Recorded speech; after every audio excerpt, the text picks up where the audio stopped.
Hey everyone, welcome back to this special series of College Dunia, where we take interviews of all those students who have converted India's top B schools. Continuing with the ZAT series, today we have Gaurav Shah from XLRI Jamshedpur. Gaurav, welcome to the series, welcome to the show. Thank you, Chaitanya. Yeah, so Gaurav, without wasting any more time, let's jump straight away to the very first question. Gaurav, so can you give me a brief profile background before you joined XLRI Jamshedpur? Yeah, sure. So before I joined XLRI, I finished my chartered accountancy. So I'm a qualified chartered accountant. Finished my chartered accountancy in May 2018. Right. And once I qualified, I have 3 years of work ex in hedge fund accounting. Okay. So that was basically the straight work ex that I had for 3 years, and after which I had written both my CAT and SAT exams before I got into XLRI. Right. So perfect, Gaurav. And Gaurav, what was your CAT and SAT percentile? So the year in which I qualified to join XLRI, I had written CAT SAT both. CAT I scored around 91 percentile, Okay. and SAT was 99.07. Right, perfect. And Gaurav, I really want to know that was it your first attempt in both the exams, or was it like you said that you have a 3-year work ex, right? So did you give any more attempts for both exams? Yeah, so before the year I joined, I had written only CAT for the experience, and I got around 97 percentile then. But Okay. in my attempt to get a better college, I had written it again this year. Okay, so Gaurav, I can clearly see that your percentile got a bit lower, of course.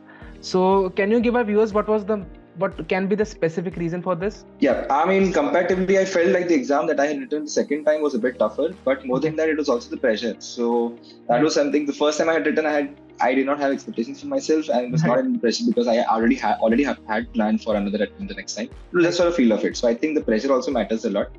The difference between preparation-wise, definitely the second one had much more preparation, but I think the difficulty as well as the kind of pressure that I found under, the only day of exam could be the reason why I got a lower score there. So that is something I tried to compare and improve in my SAT exam, which helped me get through that. Right. So viewers, you clearly saw that even if this is a second or third attempt, or even if it's your first attempt, the more lighter you feel during a preparation, the more lighter you feel during the D-Day, it matters a lot. So be well prepared. Don't take much pressure, but be ready for the exams, okay?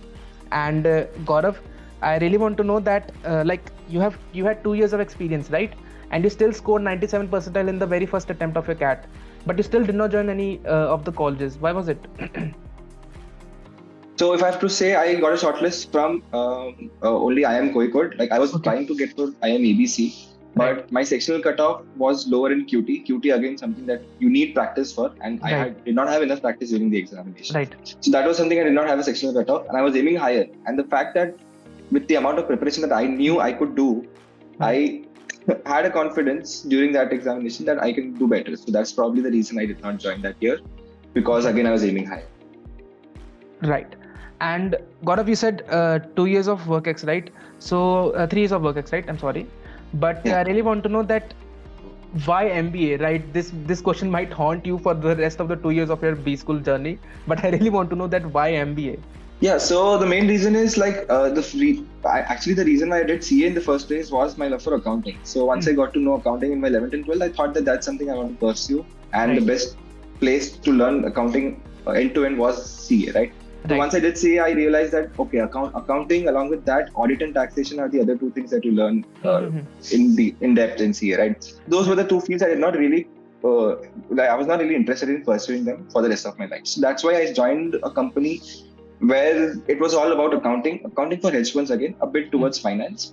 And there, my technical knowledge helped me get through all these 3 years, learn everything that I had to do over there. But apart from that, I used to see my bosses, all my CEOs and over there, they had something which I liked. And that was something, which I felt like a course like MBA, the networking that it gives, the rigor that it has over here, and the vast knowledge about, across all business operations that you can get across departments and everything is something that lagged. So in my quest to get all of those things is why I chose MBA. Right, perfect, Gaurav. And Gaurav, if you don't mind me asking, what were the other exams did you appear for, like apart from CAT and SAT? CAT and SAT were the only two exams because I had decided for a small list of colleges that included IIM ABC, XLRI and Kozhikode. Okay. Talking about the list of colleges, Gaurav. So, what were the colleges that you shortlisted for yourself? Right. I know that the Holy Trinity and the Black Key IIMs, I got it. But what were your backup colleges, or were there any sort of backup that you had? Honestly, no. There were only 5 colleges, 6 rather, which was IIM ABC, XLRI, IIM Kozhikode, and Lucknow. These were the only 6 colleges I was aiming for. Right. When I decided to join today. But Gaurav, don't you think that's a bit of risky to just limit yourself to the small pool of colleges only, like we have IIM Shillong so to say, like we have other IIMs as well, but you limited yourself to the very small pool of colleges. Don't you think that was a risky on your part? That definitely is one of the most riskiest things that I've ever done. Because again, the thing is, there was a cost benefit analysis that I did on my end, given I have 3 years of work experience plus the CA qualification that I had. So with all that backup, I was able to take this risk. But yeah, normally it wouldn't be something that anybody would take a risk for, because it is always good to have backup colleges, and definitely the pool of colleges that we have in our country are very good. Not just these 6 or 7 that I have shortlisted.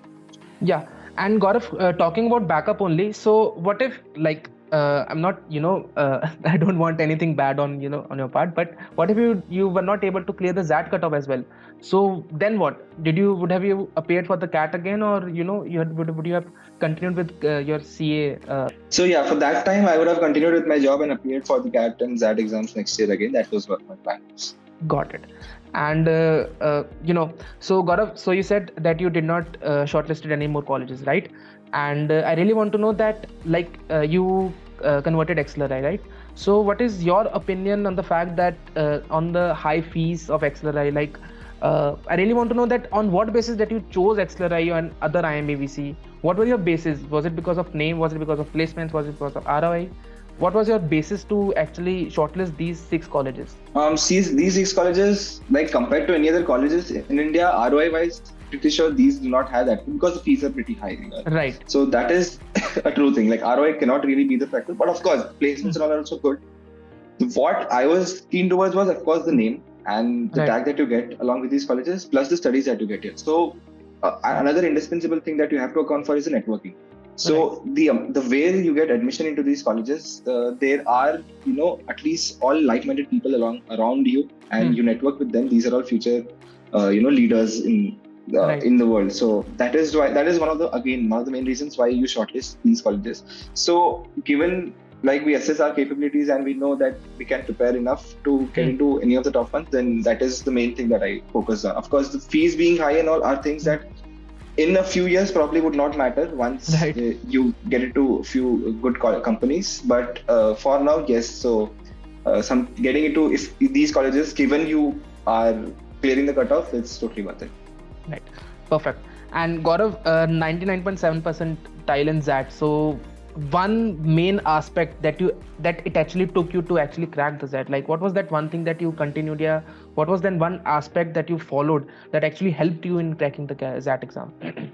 Couple of things. One, as I already mentioned, that being calm on the day of exam is very important, because every single day that you've prepared for, every hard work that you've put in can go in waste if you're not in your right mental state. So maintaining your mental health is very important. Apart from that, being consistent. So what I did was, during my preparation, along with technically being prepared, also gave a lot of mock exams, trying to assess where exactly I'm going wrong and right. And during a time-bound competitive exam, you have to make sure that you attempt all the right questions at the right time, right? So all of these calculations you are only able to make if you give more mock exams and assess each and every mock exam. So it's not about just writing those mocks as well, but also assessing in each and every mock exam where you went wrong or right.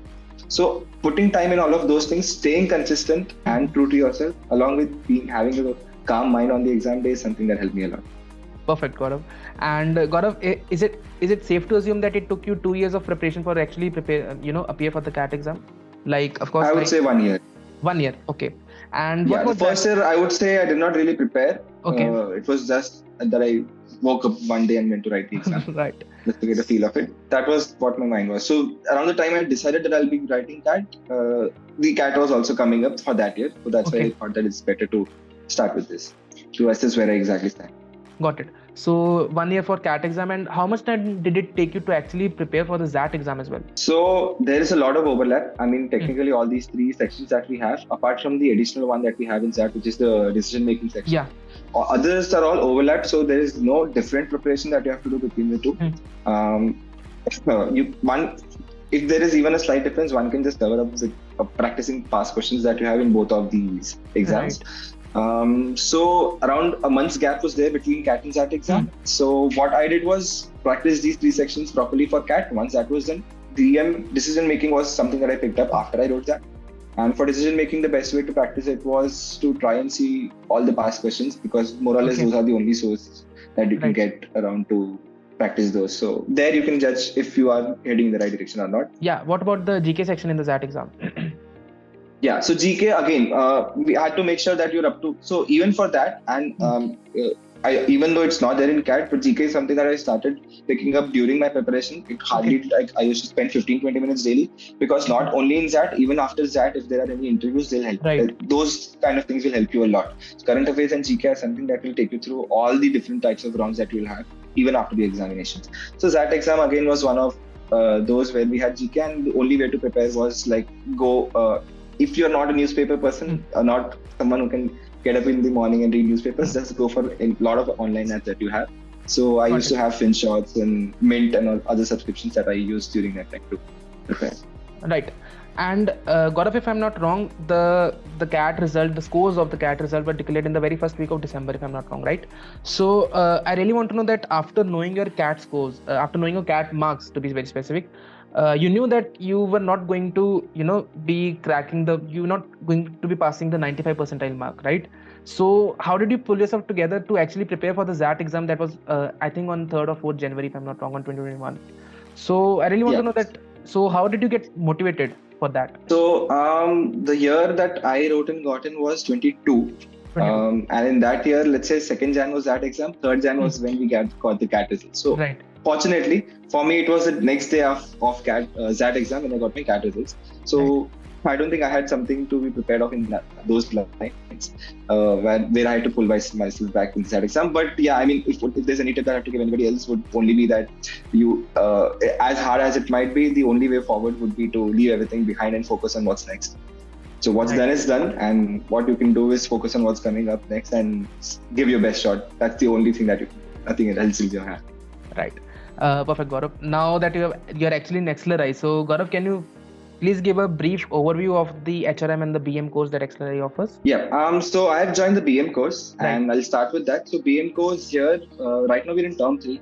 So it's pretty extensive, where we have a lot of subjects and top-notch faculties, where it starts with operations management. We have quantitative techniques, where we have basically different types of probability measurements and hypothesis testing.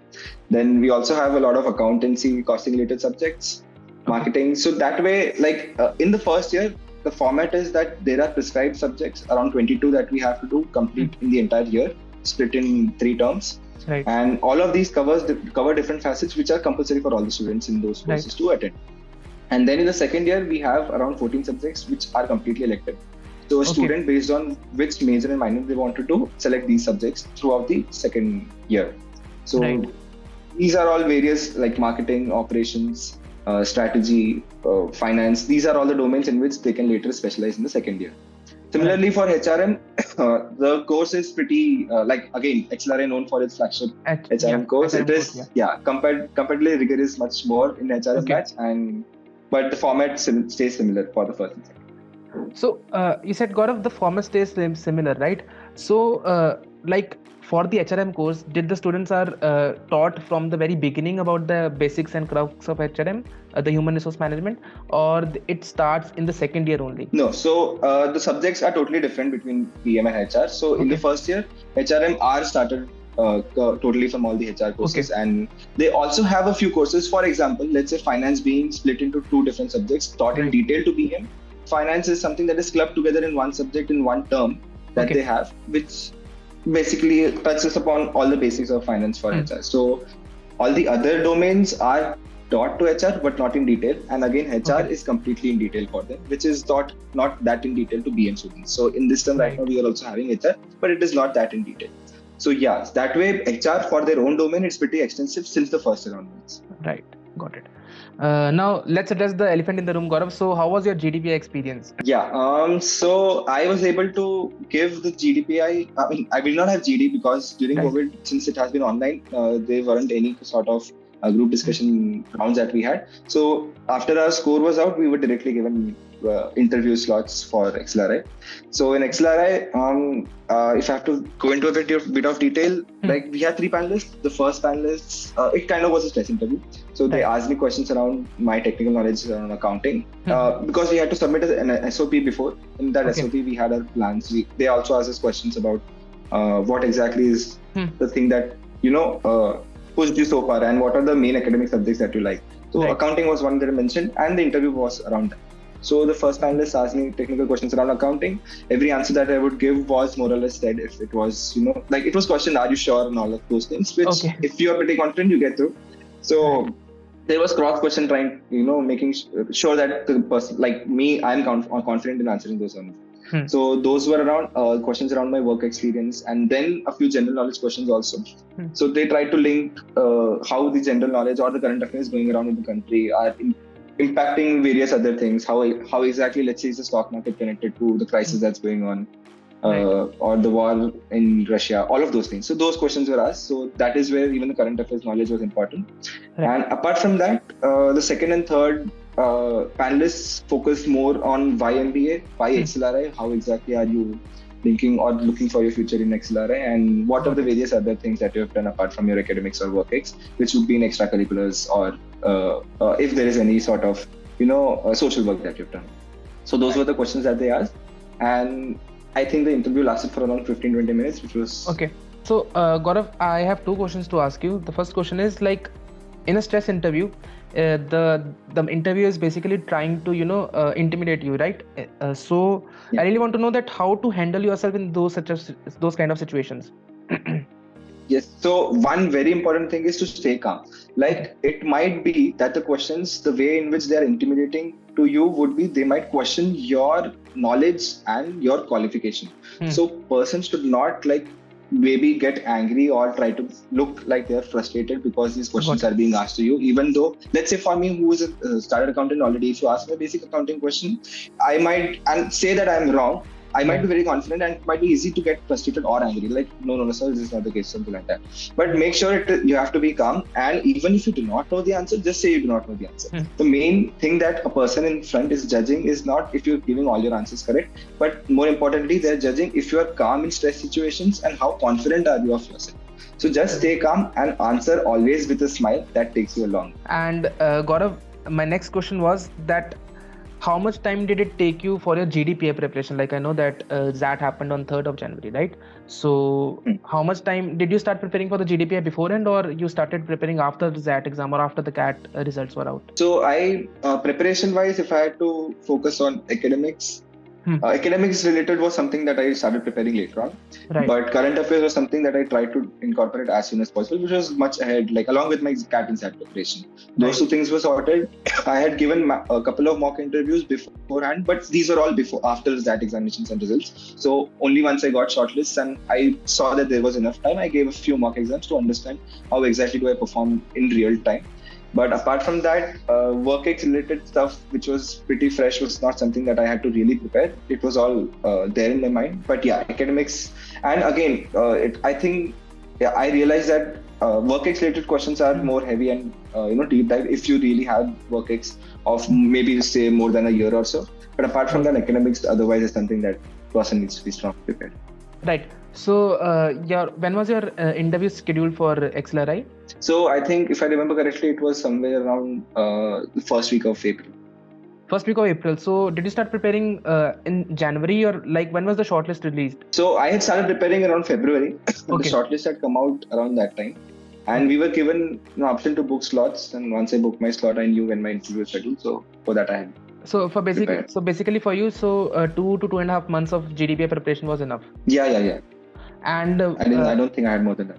Okay. And Gaurav, what were your sources for your preparation? Like, did you follow any online source? Did you follow any YouTube channel, something like that?